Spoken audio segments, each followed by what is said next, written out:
શ્રેષ્ઠ એટલે કે જીનિયસ એટલે કે એક્સ્ટ્રાઓર્ડિનરી પરફોર્મર હું બની શકું છું, થઈ શકે છે,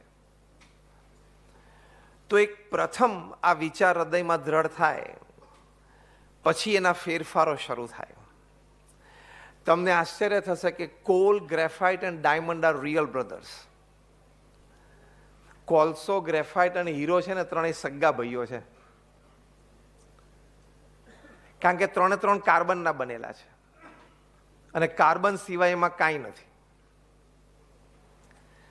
પણ એ કાર્બન એટમ્સ જ્યારે હેફેઝાર ભેગા થાય એટલે ફાઇનલ પ્રોડક્ટ કાર્બન બની જાય, એટલે સોરી કોલ બની જાય.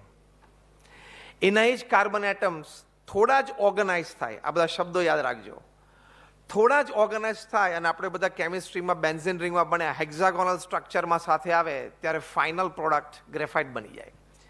પેન્સિલથી માંડીને ન્યુક્લિયર પ્લાન્ટ સુધી એનો ઉપયોગ થઈ શકે. અને એના એ જ કાર્બન એટમ્સ જ્યારે ટેટ્રાહેડ્રલ સ્ટ્રક્ચર, જે પણ આપણે કેમિસ્ટ્રીમાં ભણ્યા, એ ટેટ્રાહેડ્રલ સ્ટ્રક્ચરમાં સાથે આવી જાય તો ફાઇનલ પ્રોડક્ટ ડાયમંડ બની જાય. આઈ થિંક આ રોસ્ટમ થોડું પાછળ લઈ શકાય છે, કારણ કે ફ્રન્ટ ટુ રોઝને બહુ તકલીફ પડતી એવું લાગે છે ઊંચું જોવામાં. કમ્ફર્ટેબલ છો?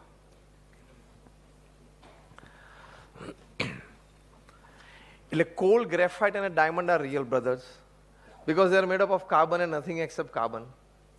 પણ એકમાં હેફેઝાર ભેગો થયું એટલે કોલ બની ગયો, બીજામાં થોડું ઓર્ગેનાઇઝ થયું હેક્ઝાગોનલ સ્ટ્રક્ચર એટલે ગ્રેફાઇટ બની ગયું, ત્રીજામાં પ્રોપર ઓર્ગેનાઇઝ થયું અને ટેટ્રાહેડ્રલ સ્ટ્રક્ચરમાં આવ્યું એટલે ડાયમંડ બની ગયું.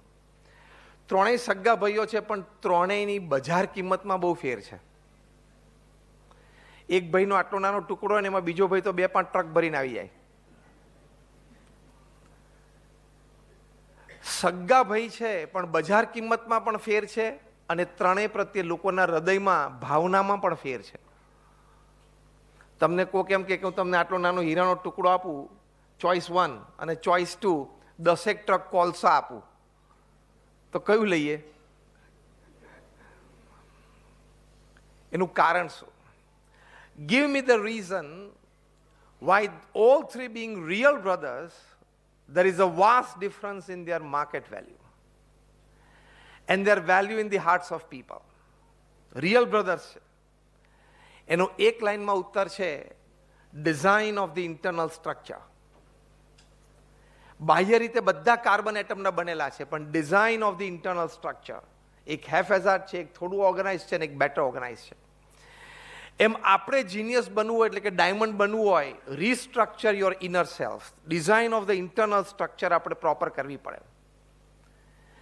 આપણી માન્યતાઓ, આપણા વિચારો, આપણા અભિગમો સારા છે, કોઈના ખોટા નથી. પણ I just want to ask you a very simple question. Is everybody sitting here ready to accept that I need some refinement in my thought process for my betterment? બધા. આપણને બધાને ખબર છે કે મારામાં કંઈક સુધારાની જરૂર છે, હા કે ના? એ આપણી જર્ની ગ્રેફાઇટથી ડાયમંડ સુધીની છે. સાવ હું કોલથી ડાયમંડની નહીં કહું, નહીં તેમ કે સ્વામી અમને ઇન્ડાયરેક્ટલી કોલ જેવા કહી દીધા, કોલસા જેવા. પણ let us say it is a journey from graphite to diamond. એ journey that is human duty, a journey that is human endeavor, a journey that is human dignity. મનુષ્યનું એક ગૌરવ છે કે આપણે આપણું વર્ઝન 2.0 કર્યું, 3.0 કર્યું, 4.0 કર્યું અને એ વ્યક્તિના હાથમાં છે. એટલે the art of becoming a genius શીખવી પડે. અગેન વિથ ધ કોન્સેપ્ટ કે genius can be made, we can become a genius. અને એની માટેની જરૂરિયાત આંતરિક ફેરફાર કરવો પડશે. આપણા વિચારો, ભાવનાઓ, અભિગમો સાચા છે પણ એ સનાતન ધર્મના સત્શાસ્ત્રો સાથે એલાઇન કરવા પડે. એ મહાપુરુષોના વિચારો, ભાવનાઓ સાથે અલાઇન કરવા પડે. એ ન થતા હોય ને તો પણ એલાઇન કરવા પડે, તો આપણે ડાયમંડ સ્ટ્રક્ચર સુધી પહોંચી શકીએ, તો આપણને જીવન જીવવાનો આનંદ આવે. Now let's talk practical. What is that alignment, what is that redesigning, કે આપણે ગ્રેફાઇટથી ડાયમંડની જર્ની કરી શકીએ. એ આર્ટ કઈ છે કે આપણે જીનિયસ બની શકીએ. તો એ આર્ટમાં when we are talking practical, પહેલો અગત્યનો મુદ્દો છે the attitude of excellence. Repeat with me, attitude of excellence. જોશથી બોલો, બધા જમીન આવ્યા છે કે એમનામ આવ્યા છે? The attitude of excellence. શ્રેષ્ઠ કામ. રોજ સવાર ઉઠીને આપણે ભગવાનનું સ્મરણ કરીએ પછી પહેલું વાક્ય પોતાની જાતને આ કહેવાનું કે હું આજે જે પણ કામ કરું, નાનામાં નાનું કામ કરું, એ હું શ્રેષ્ઠતાથી કરીશ. That attitude of excellence is the real accelerator in the art of becoming a genius. એક બહુ જ સરસ પુસ્તક હું તમને સજેસ્ટ કરું. એ પુસ્તકનું નામ છે ઇન સર્ચ ઓફ એક્સિલન્સ. કો-ઓથર છે ટોમ પીટર્સ અને રોબર્ટ એચ વોટરમેન. એમણે આ પુસ્તક લખ્યું છે. મેં ઘણા વર્ષો પહેલા આ પુસ્તક વાંચ્યું છું. Again I am repeating the topic, the title of the book, in search of excellence. આ પુસ્તક હાર્વર્ડ બિઝનેસ રિવ્યુમાં ખૂબ સારું રેટિંગ છે. ન્યુયોર્ક ટાઈમ્સ બેસ્ટ સેલરમાં પણ એમનું અઠવાડિયાઓ સુધી ઘણું સારું રેટિંગ રહ્યું. અને બી સ્કૂલ્સમાં બહુ પોપ્યુલર પુસ્તક છે. આ પુસ્તકમાં ઘણી સારી વાતો લખી છે. એમાંની એક વાત જે બહુ મને સ્પર્શી ગઈ અને શ્રેષ્ઠ વાત અંદર પુસ્તકમાં હોય એવું લાગે છે, એ છે કે આ પુસ્તકમાં ઓથર લખે છે કે excellence is not a one time happening. તમે આપણે એક કાર્યમાં, એક પ્રોજેક્ટમાં આપણે શ્રેષ્ઠતા લાવી દીધી એવું નથી. Excellence is not a one time happening. પણ બીજા એટલે second part of the sentence is very fine. શું લખે છે? But excellence is a constant pursuit embedded in an organisation's DNA. એટલે કે શ્રેષ્ઠતા એ કોઈ એક વખતની વાત નથી, પણ એવી એક ઇકોસિસ્ટમ કોઈ પણ ઓર્ગેનાઇઝેશનમાં, કોઈ પણ એન્ટરપ્રાઇઝમાં, એનું સિનિયર મેનેજમેન્ટથી માંડીને છેક છેલ્લો કર્મચારી, એવું એક ઇકોસિસ્ટમ ઊભી કરે કે જેમાં દરેક વ્યક્તિ, દરેક સ્ટેક હોલ્ડરને શ્રેષ્ઠતા તરફ જવાનો એક અભિગમ મળે. Attitude of excellence. That is the first art of becoming a genius. હું કચરો વાળું તો પણ એવો સરસ વાળું કે પૃથ્વી પર મારા જેવો કોઈ કચરો વાળી ના શકે.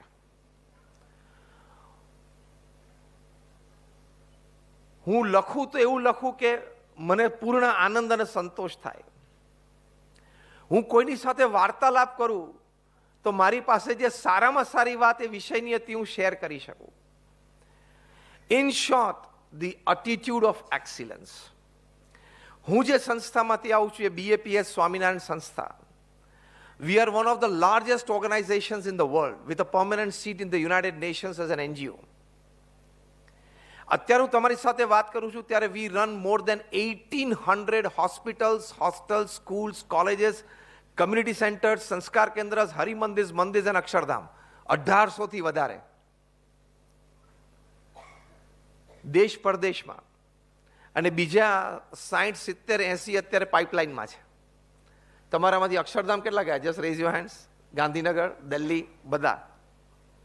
ગાંધીનગર અક્ષરધામ અને દિલ્હી અક્ષરધામના લેવલના પ્રોજેક્ટ્સ અત્યારે સુરતમાં, જોહાનસબર્ગમાં, સિડની અને મેલબર્નમાં, યુરોપમાં, પેરિસમાં, એ બધે નિર્માણાધીન છે. આ 1800માંથી 1300 સંસ્થા પ્રમુખ સ્વામી મહારાજે નિર્માણ કરી. તમે ખાલી કલ્પના કરો કે રો લેન્ડ, I am giving you a good story, એક સરસ વાર્તા કહું છું તમને. કોઈ જમીન મળવી અથવા પ્રાપ્ત થવી, એ જમીન ઉપર શું કરવું છે BAPS ટ્રસ્ટી બોર્ડમાં નક્કી થાય. Hospital, hostel, school, college, whatever, મંદિર, અક્ષરધામ. BAPS NPO છે, નોન પ્રોફિટ ઓર્ગેનાઇઝેશન, એટલે ફંડ્સ ચેરિટી રૂપે સમાજમાંથી રેઝ થાય. એ જમીન લોકલ ગવર્મેન્ટ બોડીઝમાં લીગલી ક્લિયર થાય. આર્કિટેક્ટ્સ પ્લાન ડિઝાઇન કરે એ પણ લોકલ ગવર્મેન્ટ બોડીઝમાં ક્લિયર થાય.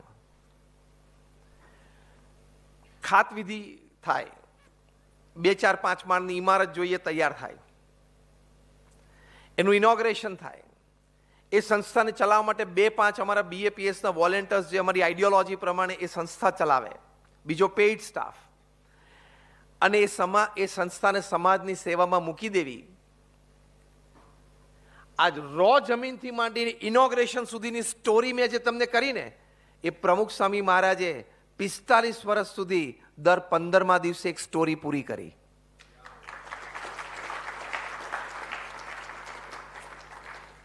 This is beyond the ken of human intelligence.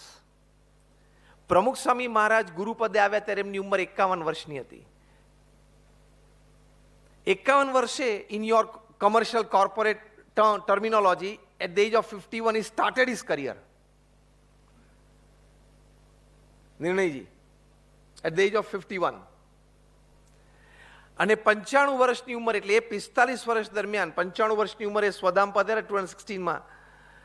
એ 45 વર્ષમાં એમણે 1300 સંસ્થાઓ બાંધી અને એનું સફળ સંચાલન કર્યું. આજે બધી સંસ્થાઓ સવાઈ કામ કરે છે. એ જ 45 વર્ષ દરમિયાન એને દુનિયાના 60 દેશોમાં 18,000 ગામો અને શહેરોમાં જાતે ગયા. ફરવા માટે નહીં, હા, 22-24 વખત અમેરિકા ગયા હશે. કોઈ દિવસ બેવરલી હિલ્સમાં ફરવા નથી ગયા, અને કોઈ દિવસ ત્યાં ઓર્લેન્ડોમાં જઈને એમને કંઈ ડિઝની વર્લ્ડમાં ફરવા નથી ગયા. પ્રમુખ સ્વામી મહારાજના વિચરણનો હેતુ શું હતો? વ્યક્તિગત જીવનમાં ચારિત્રની દ્રઢતા થાય, પારિવારિક જીવનમાં પારિવારિક મૂલ્યો સિંચાય, અને સમાજ જીવનમાં સેવા અને સમર્પણની વાત આવે. એ પ્રેરણા માટે એમને વિચરણ કર્યું. અચ્છા, આ જ 45 વર્ષ દરમિયાન એમને 7.5 લાખ પત્રોના લેખિત ઉત્તર આપ્યા અને રિસ્પોન્સિબલ આન્સરિંગ. આ જ 45 વર્ષ દરમિયાન એ 3.5 લાખ ઘર, ઓફિસ, ફેક્ટરીમાં જાતે ગયા. આ જ 45 વર્ષ દરમિયાન એ 40 લાખ લોકોને વ્યક્તિગત મળીને એમના પ્રશ્નો સાંભળી એનું સમાધાન આપ્યું. આ બધું કોન્કરન્ટ, હા. निर्णय जी, इसमें से आप एक पकड़ लो, आपका जीवन पूरा हो जाएगा. हाँ या ना? एक आइटम आप पकड़ के चलो, इसमें से चलो मुझे 3.5 लाख घर जाना है, जीवन पूरा. चलो कुछ ना करूं, मैं 7.5 लाख पत्र लिखूं, चाहे कोई मुझे लिखे ना लिखे, मैं ट्राई करूं. तो भी आपका जीवन पूरा हो जाएगा. हाँ या ना?